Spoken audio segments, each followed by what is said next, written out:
Até a Distância é uma adaptação das atividades de assistência técnica e extensão rural do Bahia Produtiva, projeto do Governo do Estado da Bahia, por meio da Secretaria de Desenvolvimento Rural do Estado da Bahia, executado pela CAR, Companhia de Desenvolvimento e Ação Regional, com recursos provenientes de acordo de empréstimos com o Banco Mundial.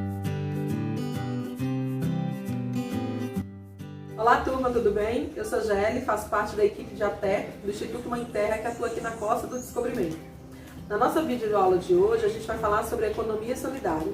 E para falar desse assunto tão importante, eu tenho uma convidada que também é consultora aqui do Mãe Terra, uma colaboradora nossa, atua em alguns projetos. O último projeto é a Economia Solidária, Lia Valente, pesquisadora de comunidades tradicionais. Seja bem-vinda, Lia. Obrigada, Gelli. A gente vai falar sobre economia solidária. Então, para falar desse termo, eu vou pedir para que ela faça para a gente, primeiro, a definição desse conceito, que ela possa explicar para a gente um pouquinho o que é economia solidária e que depois ela possa fazer também uma retrospectiva histórica, já que a Bahia é um dos estados que mais vem investindo nesse segmento. Então, eu vou pedir para ela começar e para a gente poder entender um pouquinho mais. Bom, pessoal, boa tarde. Agradeço o convite de Gelli para estar falando sobre esse assunto aqui. Bom, primeiro fazer um conceito, assim, trazer para vocês o conceito do que é economia solidária, que é muito mais simples do que a maior parte das pessoas imagina. Economia solidária é o princípio que trabalha com a ideia de cooperativa, de trabalhar cooperativado, de que a propriedade daquilo que é feito, que é produzido, fique na mão de quem trabalhou, de quem fez.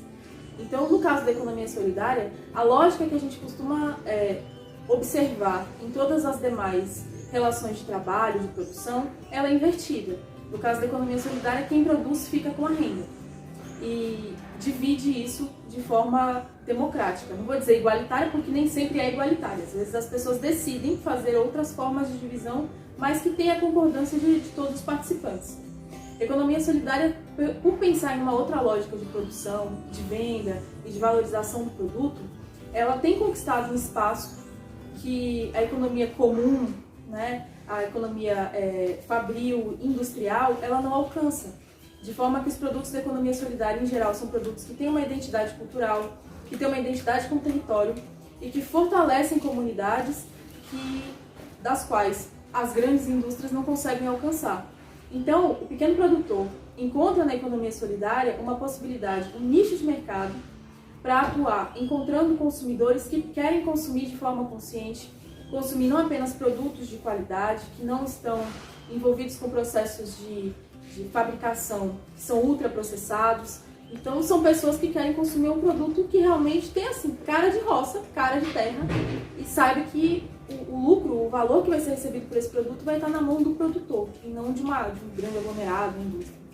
Então, é por isso que, em função da sua natureza cooperativa, a economia solidária tem muito a ver com a produção rural, com a produção agrícola e com os apicultores também. Eu venho de uma tradição de pesquisa de pesca. Eu trabalhei com a comunidade tradicional de pescadores em Porto Seguro e eles trabalhavam naturalmente, da forma deles, já de forma cooperativada. Eles não sabiam que o que eles faziam, de muitas maneiras, já era economia solidária, e essa possibilidade de entender que isso que eles fazem já é um conceito super bem falado, bem construído, abriu para eles um hall de clientes e de vendas que talvez eles não tivessem observado antes.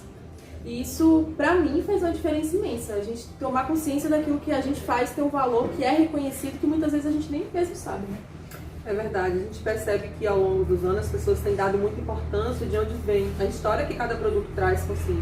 E as comunidades precisam entender que isso é um potencial muito grande.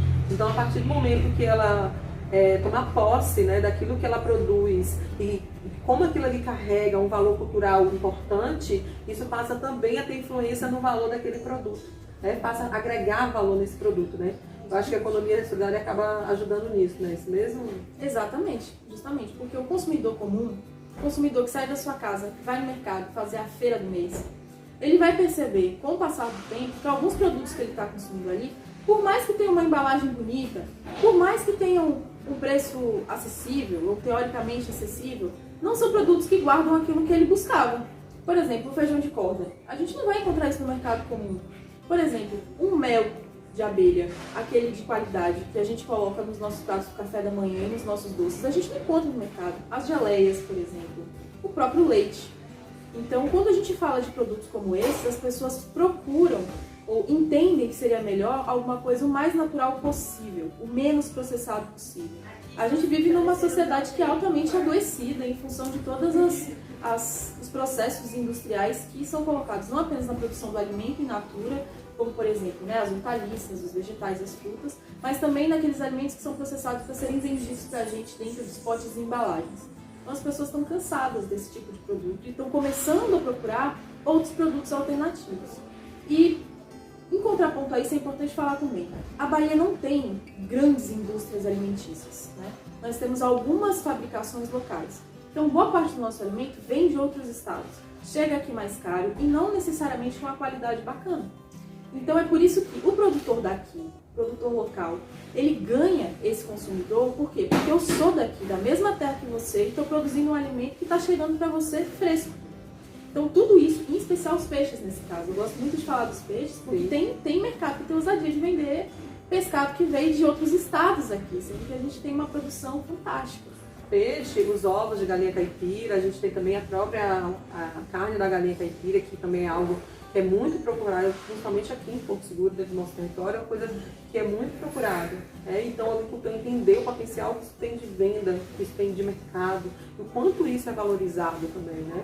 É importante a gente destacar isso, para ele entender que isso faz parte dessa rede chamada essa economia solidária. Então, aquilo tudo que ele produz ali no seu dia a dia, de forma com muito carinho, daquele jeito que ele aprendeu com os antepassados dele, principalmente a gente que está dentro do território que é aí quase todo pataxó, né? Então, assim, a gente tem muitas tradições e tudo isso é preciso que traga, esse valor seja agregado a esse produto.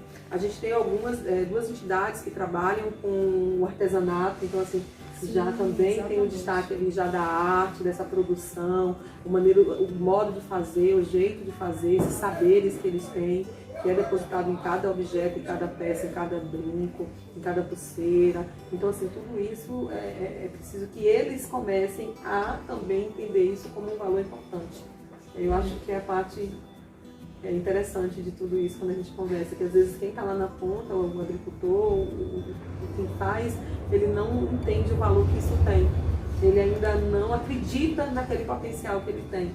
Eu vejo muito, eu já vi coisas lindas aqui da nossa região, e chegar aqui, você ser vendido por um valor simbólico de 5, 10 reais, encontrar um conjunto igualzinho no shopping em São Paulo sendo vendido por quase 500 reais.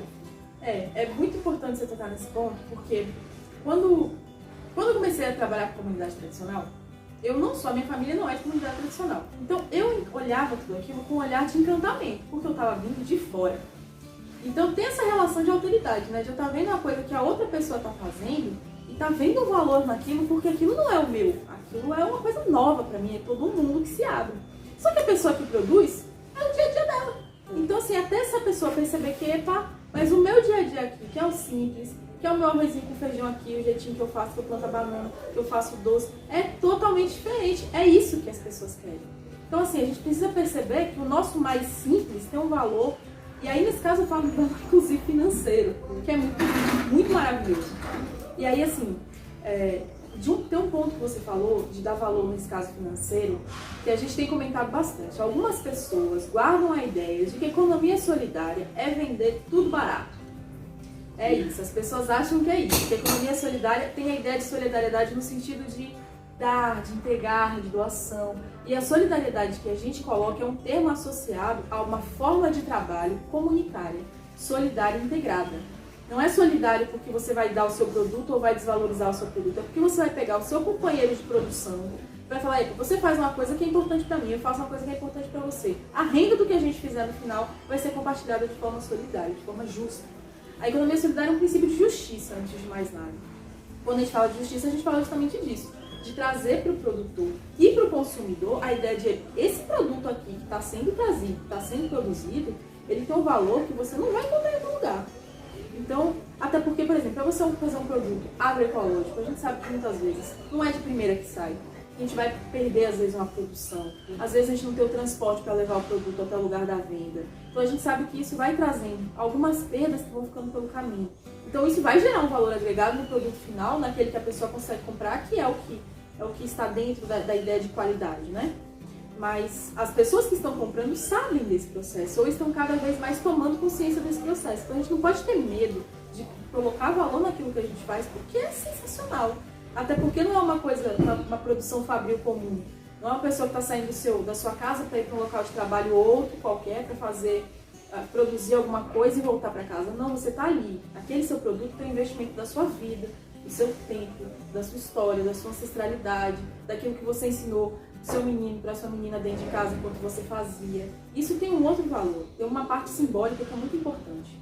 E a gente percebe que as empresas grandes, elas querem capitalizar esses valores. Verdade. Não à toa a gente vê as empresas grandes, bota uma vovó lá na hora do comercial, fazendo a comida com a criança. Aí às vezes você vai ver o alimento que está sendo vendido ali, é uma coisa que é puro processo, não tem nada de natural ali. Mas a ideia do natural é uma coisa que vocês têm, que é o produtor assim, rural e os povos tradicionais, as culturas tradicionais têm, é da sua propriedade, mas que às vezes não é valorizado como tal.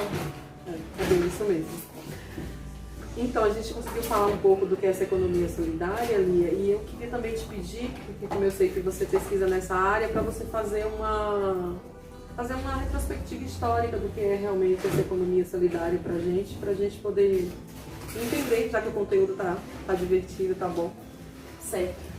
Bom, pessoal, para quem não sabe, a economia solidária ela não está no Brasil há pouco tempo, não. A economia solidária chegou no Brasil com força como uma saída de uma crise. Ela começou na ditadura militar.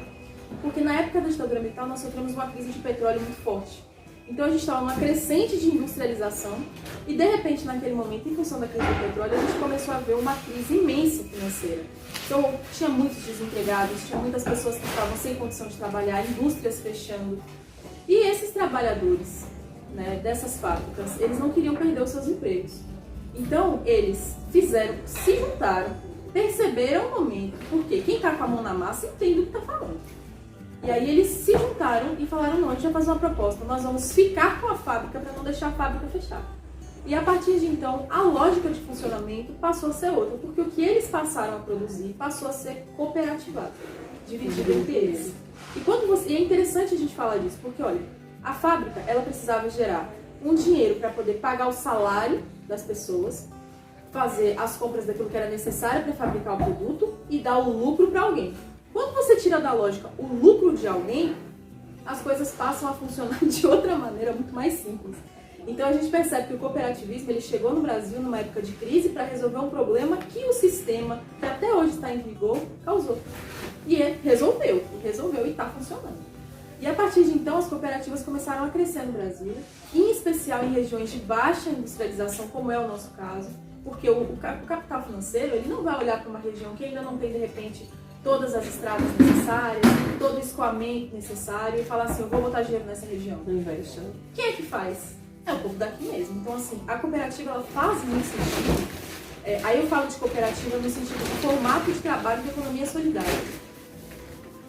Quer travar um pouquinho? Pesquisava. Então, capital financeiro... Perdão, pode falar? Não. O capital financeiro, ele busca investir em locais que ele já está seguro, porque ele pensa assim, não, aqui é um lugar que, olha, já tem as estradinhas feitas, entendeu? Aqui eu já tenho a garantia de que eu não vou perder dinheiro. E aí a gente tem o interior da Bahia, que é um lugar que ainda não passou por esse processo de industrialização e talvez não passe por hora, porque a gente não sabe como é que serão as políticas públicas para esse sentido, mas a gente tem o fortalecimento do pequeno produtor. E esses produtores é quem fazem essa economia girar nesse lugar. Como? Se organizando, em rede. Ah, eu não tenho isso aqui, mas fulano tem o transporte, ciclano tem a pessoa que pode fazer a embalagem, e isso aí vai gerando uma economia de troca, de relação, de cuidado com o outro e de justiça também, porque numa relação como essa, você não vai tirar proveito de uma pessoa que é parceira de produção, que você sabe do trabalho dela porque é muito semelhante do seu. Então é uma outra lógica, e é uma lógica que funciona muito para esse território. Se a gente for parar para pensar, isso tem a ver com a ancestralidade desse local, que é uma ancestralidade indígena, cabocla, de pescadores, né? Pensando em Porto Seguro, que foi onde foi a minha pesquisa, mas não apenas aqui. Se a gente for mais para o sul da Bahia ou um pouco mais para o norte do nosso território, a gente vai ver uma série de vilarejos que foram organizados ao redor de vilas de pescadores. E eles viviam dessa forma. Então, a gente consegue crescer e ter desenvolvimento, mudando a lógica que a gente tem hoje de consumo e de relação com a produção. É só se a gente manter, de fato, aqueles bons valores, aqueles bons hábitos que os nossos produtores ancestrais tinham, né, adequados a uma lógica de tecnologia e de oportunidades que vem se abrindo, vem aparecendo para a gente, em função, inclusive, de oportunidades como a que o Estado está trazendo aqui para a gente, de valorizar o que a gente tem de bom e incluir uma tecnologia para potencializar isso. Você falando tudo isso, me veio à memória aqui uma história, porque assim, meus avós são aqui de Porto Seguro, e minha mãe também, né? Meu avô nasceu em Trancoso, minha mãe nasceu ali próximo da Passarela. E foram pescadores a vida inteira, assim, os tios da minha mãe. Meu avô acabou assumindo um pouco mais para a zona rural, mas minha mãe cresceu aqui com a família e a família dos pescadores. E ali, sempre que eu estava ali na rua crescendo, brincando, muitas vezes a gente escutava, principalmente quem vinha de fora, como o povo era muito preguiçoso aqui, né? E como era um povo acomodado, porque ele tinha exatamente... A ideia que se tinha aqui desse grupo de pescadores era o quê?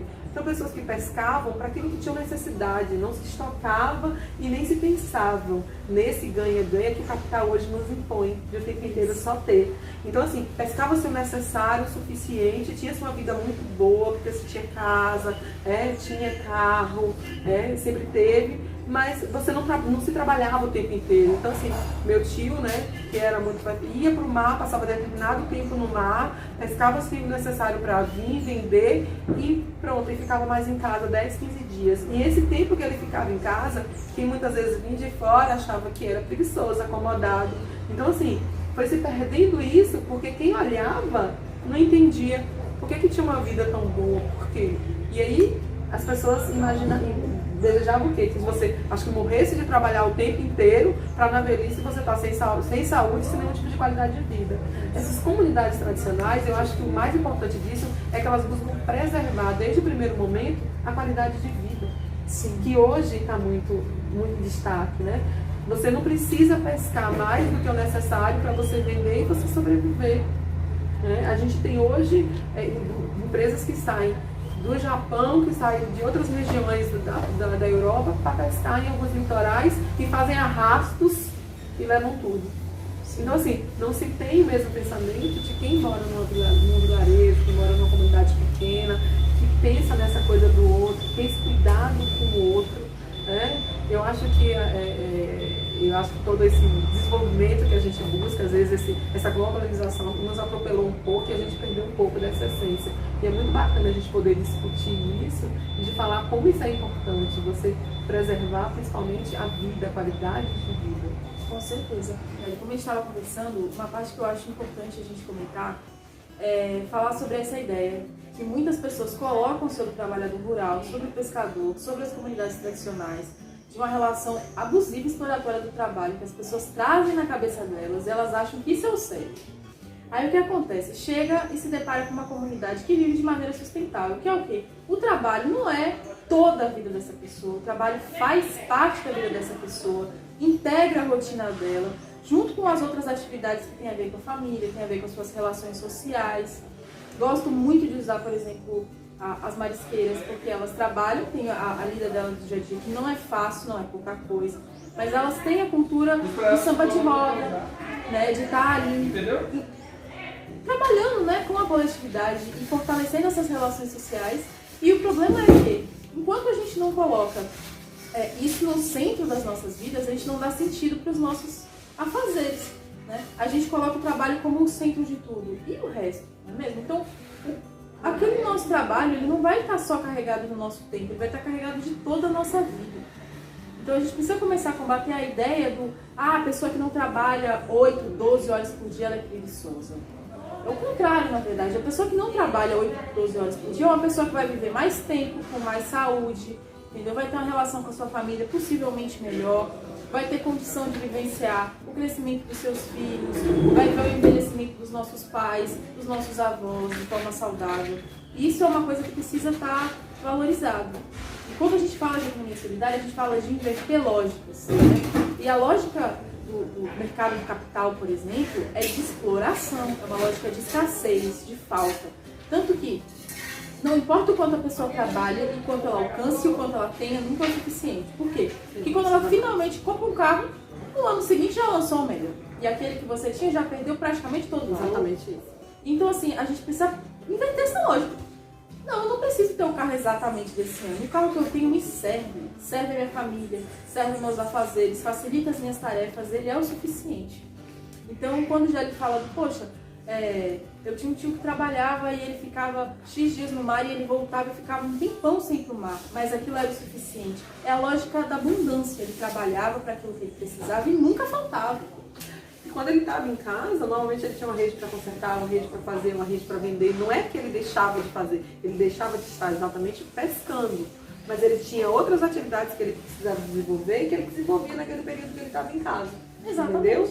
Mas isso também era dividido entre o lazer, muitas vezes conversar com os amigos, encontrar no final da tarde, que eu acho que são coisas que a gente realmente precisa valorizar, que é essa qualidade de vida, né?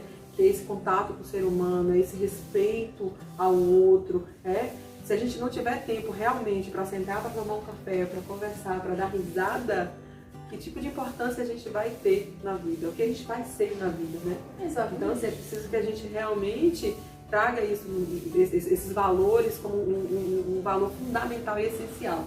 Com certeza. E tem uma lógica rural que eu acabei aprendendo em função do contato com as comunidades tradicionais, que ela parece tão óbvia, mas a gente perde isso. Aquilo que a gente alimenta cresce. Então, se a gente alimenta uma lógica de abundância, uma lógica de não vai faltar, porque a gente está todo mundo trabalhando aqui juntos, a gente tem o suficiente, não vai faltar, não falta. Pelo contrário, é nesses momentos que em geral a gente se surpreende, porque as coisas acontecem, as coisas prosperam, as coisas vão pra frente. Mas por quê? Porque a gente não quer exatamente o que os outros pensam que é o ideal para nós. A gente está trabalhando em função daquilo que é importante para a nossa vida. Mas como é que a gente vai saber o que é importante para a nossa vida se a gente não vive a nossa vida? A gente vivencia o nosso trabalho, as nossas obrigações, os nossos afazeres, as nossas responsabilidades, mas a gente precisa viver aquilo que é importante pra gente. A gente precisa se conhecer, ter tempo pra isso, né? Lia, tá muito bom o nosso bate-papo, né?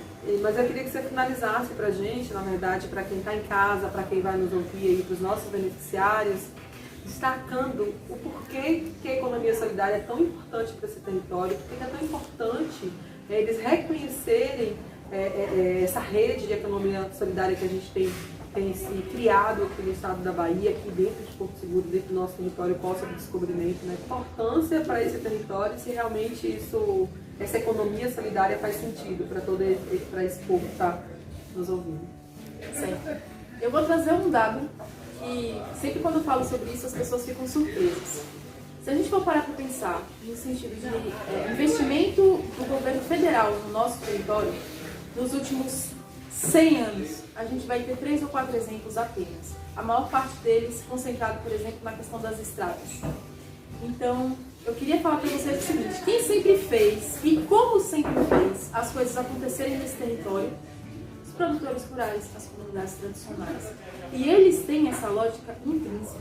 Quando eu venho falar de economia solidária de vocês, eu quero lembrar que eu aprendi isso com comunidades tradicionais, com os produtores. Então, na verdade, eu estou trazendo para vocês uma lógica que eu reconheci no que vocês fazem, que eu tive a oportunidade, através da universidade, do que eu aprendi, de reconhecer, de ver no fazer do outro, e que por vezes não é valorizado, porque a gente vive num mundo em que essa lógica não é valorizada. Mas isso não significa que a gente tem que obedecer a como as pessoas esperam que a gente viva as nossas vidas, né?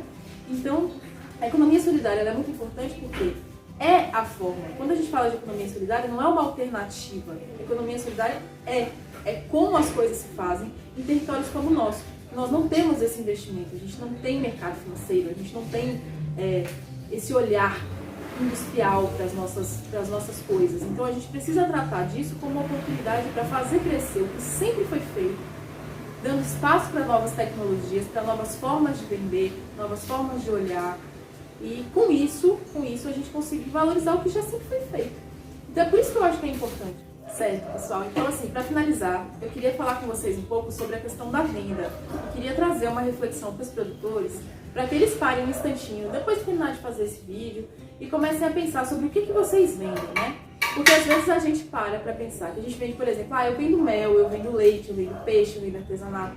Mas o que de fato é que está empregado ali naquele produto? É só o peixe? É só artesanato? É só o leite? Não, tem uma série de outras coisas que você abriu mão na sua vida para que pudesse estar aquele produto na mão do consumidor. Então, eu queria que as pessoas começassem nesse momento, os produtores e produtoras, pensando assim, poxa, o que é que de fato eu vendo? Porque eu vendo meu tempo, eu vendo minha cultura, minha ancestralidade. Não vendo minha cultura no sentido assim, de que eu estou abrindo mão dela para que outro se aproprie, mas eu estou vendendo aquilo que eu sei sobre ela e aquilo que eu emprego disso nesse produto. Então eu queria que a gente passasse a valorizar os nossos produtos com isso em mente. É tudo isso, não é só o mel e não é só o leite. Porque se a gente começa a falar, isso é só mel e só leite no final das contas, a gente entra na lógica do que a gente não quer necessariamente, que é essa lógica do mercado, que o produto é aquilo, quanto mais barato for, melhor. E isso não é exatamente o que a gente está buscando, o que a economia solidária busca. E a partir da valorização daquilo que nós fazemos, a partir da valorização do produto que vocês têm, que é um produto maravilhoso, compreender que vocês não estão concorrendo com as grandes indústrias e com os outros mercados. Vocês estão trazendo para o mercado alguma coisa rara, uma coisa nova, uma coisa que você não encontra com facilidade. E que, portanto, tem que ter todo esse valor agregado, que aí eu deixo a reflexão que vocês façam para que vocês passem a lidar com esse produto, com esse carinho todo, com esse valor que eles têm também. Um produto que traz, na verdade, uma história e identidade, né? Exatamente. Que é muito importante que eles entendam e reconheçam isso para entender o preço que esse produto vai chegar na mão do seu consumidor. Eu acho que o consumidor hoje, ele tem necessidade de conhecer a história de tudo que ele compra. Então, assim, entender como é que aquela galinha se alimenta, de onde é que vem aqueles ovos que eles estão comprando. E isso é muito bacana, porque você não leva simplesmente para casa um ovo, mas você leva um alimento para casa. Então deixa de ser só um produto para ser um alimento, né? Lia, eu quero agradecer a sua presença, foi muito bacana esse bate-papo. Eu tenho certeza que quem está em casa nos ouvindo curtiu muito e vai curtir muito, né?